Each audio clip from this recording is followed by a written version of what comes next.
Ketua apa Gus dengan Di Syarifuddin ketua yayasan, di Menara Quran pengasuh, di Ummul Qura pengasuh.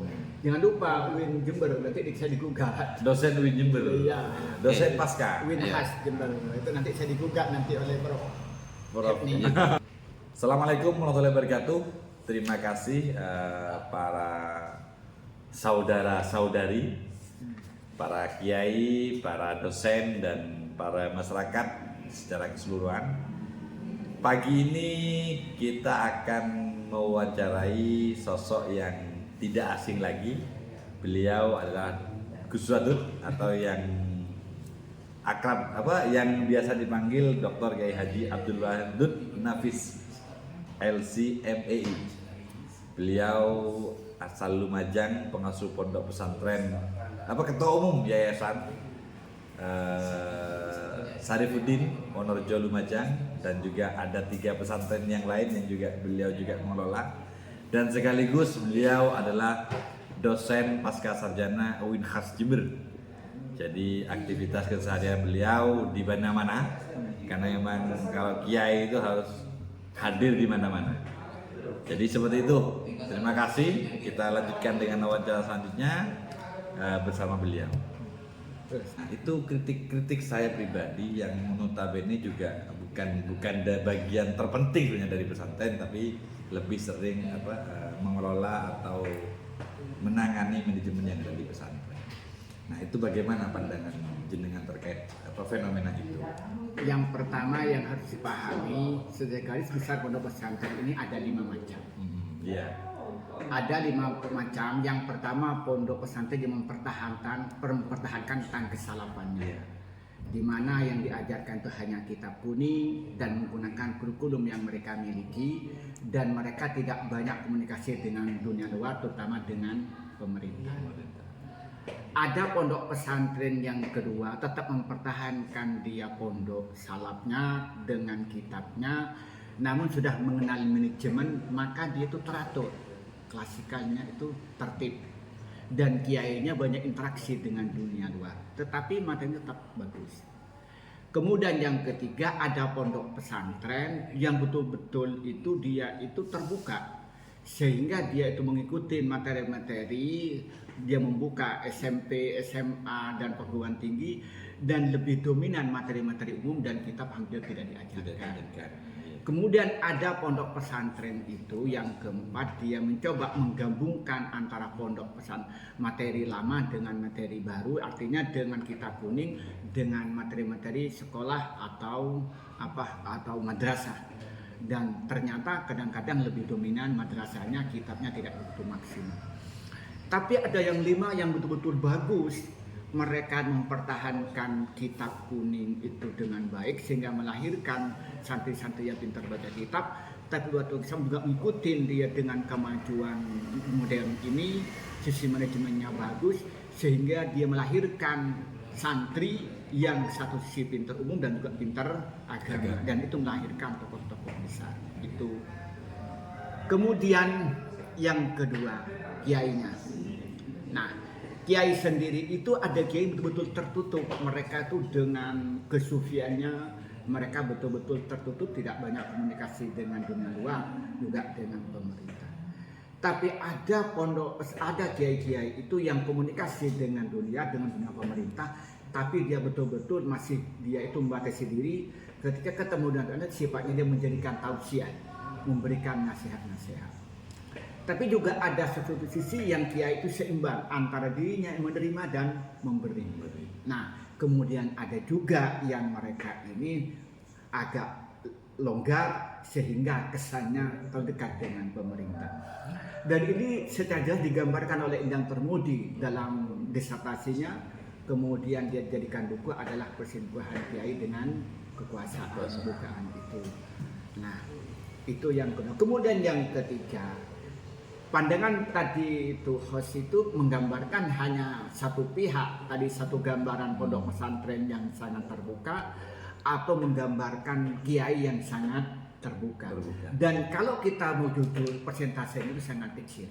Contoh, di Indonesia ini kalau laporan sampai 2017 saya tidak mendapat laporan terbaru itu pondok pesantren kurang lebih 26.500 pondok pesantren. Di Jember sendiri itu laporan sampai 2017 itu 427. Nah, sekarang kalau dihitung hanya berapa ratus yang kategori itu longgar. Berarti kalau persentasenya sangat kecil. Banyak di Jember ada 427 pondok. Sekarang berapa pondok yang kategori mungkin tidak sampai 5. Sekarang kalau di persentase kan hanya sekitar 1-2%, sangat kecil. Nah, jadi artinya kita menjustis yang kecil dianggap itu menyeluruh. Itu yang menurut saya secara ilmiah itu salah. Kurang tepat. Yang tepat itu. Kemudian yang keempat, memang ada pondok-pondok yang di kemudian hari itu diindikasikan itu adalah dalam pelaporan ada masalah. Nah, oke, awal-awalnya iya. Tapi di kemudian hari karena itu dipahami, maka pihak RMI dan pihak Kemenak itu lalu memahami ini karena mereka problemnya adalah lalu dia akan latihan pelatihan keterampilan pembuatan laporan. Dan alhamdulillah sampai sekarang ini dapat terselesaikan. Artinya bukan bermasalah secara mental, bukan bermasalah keuangan, tapi bermasalah di administrasi dan kedisiplinan. Nah, maka ketika itu diajari ternyata baik-baik saja, nggak ada masalah. Contoh, saya di Jember ini ketika Kemenak itu proaktif dan RMI proaktif, ini alhamdulillah tidak ada masalah.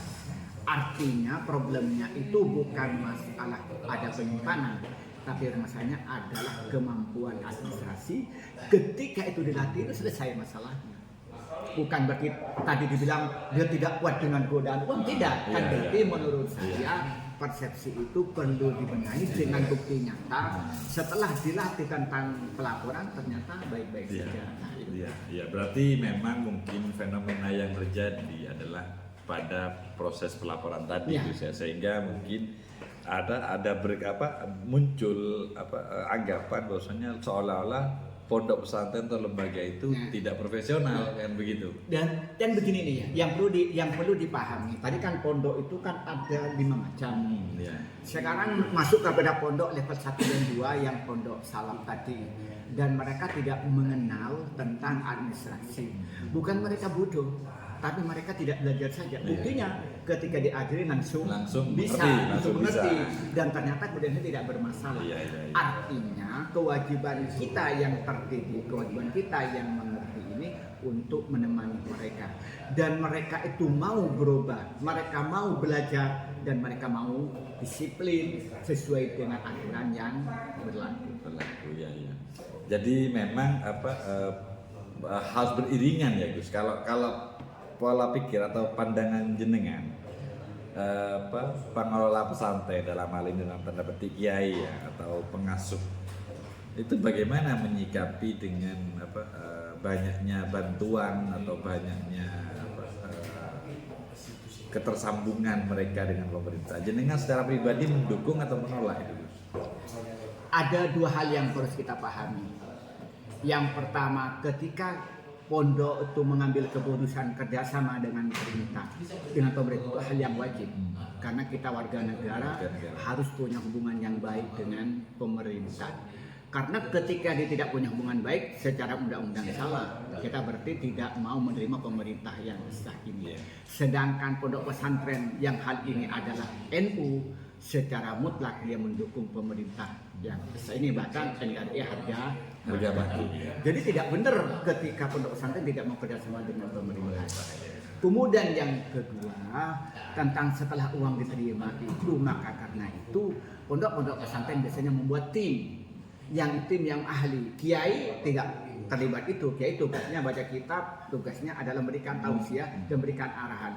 Tapi di bawahnya itu lora-loranya itu atau santri senior, banyak orang yang hebat dan banyak yang bergelar doktor dan banyak aktivis. Maka karena itulah ketika pemerintah itu berkomunikasi dengan pondok pesantren dan pondok pesantren komunikasi dengan pemerintah, kirimlah orang-orang yang memang ahli dalam bidangnya. Tapi di pondok pesantren kirimlah orang-orang yang ahli administrasi, kirimlah santai yang ahli keuangan, ahli yang bidang-bidang yang lain yang mendukung kebaikan kerjasama dengan pemerintah. Itu menurut saya begitu. Siap, terima kasih Gus. Itu pencerahan yang sangat berarti bagi kita. Bagaimana tentu harapan narasumber, Ya, harapan betul. saya dan harapan semuanya adalah menjadikan pondok pesantren itu benar-benar lembaga yang masih bertahan sampai saat ini dan besar untuk mencerdaskan. Dan kenyataannya pondok pesantren laporannya itu grafiknya sangat tinggi. Iya. Jadi kita ini per tahun tuh naiknya di atas 15% jumlah pondok Jumlah pesantren. pesantren. Dan kemudian dari sisi jumlah, dari sisi apakah jurusan, artinya kesediaan lembaga-lembaganya itu berkembang sedemikian rupa. Dan kemudian banyak alumni-alumni pondok pesantren yang menempati tempat-tempat strategis. Bahkan wakil presiden itu adalah Alumni pesantren. bahkan presiden itu dulu adalah Gus Dur itu adalah orang santri. Orang pesantren. Nah, itu artinya bahwa pondok pesantren itu membuktikan bahwa adalah lembaga yang terbaik sampai hari ini dengan bukti apa? Alumni pondok pesantren memberikan Berkualitas. hal yang banyak untuk bangsa ini. Bukan hanya dulu resolusi jihad yang dikeluarkan, tapi mengisi kemerdekaan ini baik di tingkat bawah atau di tingkat atas ini terbukti dengan nyata. Siap, terima kasih Gus atas pencerahannya, mudah-mudahan bermanfaat bagi teman-teman semuanya. Akhirul kalam, Allahumma fiqh thariq, wassalamualaikum warahmatullahi wabarakatuh.